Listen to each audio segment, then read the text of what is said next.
एकाने असं का शायनिंगनी गाडी मारली, मलाच त्याने कट मारला. मी गाडी, त्यांनी कट मारल्यावर माझं सकटलं. मी माझ्या ड्रायव्हरला म्हणलं चला ह्याच्या मागे, पण तो बोळीत शिरला. मी पोलिसांना सांगितलं आता याला शोधून आणा.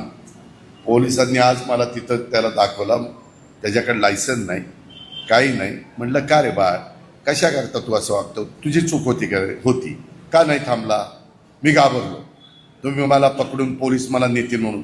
ही जी काही पद्धत आहे, अजूनही काही मुलं बारामतीमध्ये कुठंतरी मोटरसायकल, कुठं ते काय ते सायलेन्सर मध्ये पोलिसांनी पकडलं.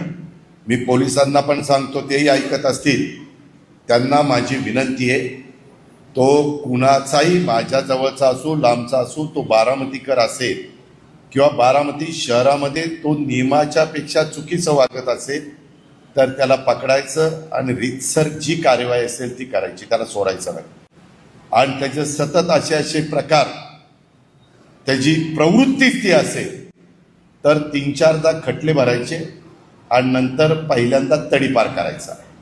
आणि तडीपार करून देखील नाही ऐकलं तर मकोका लावायचा.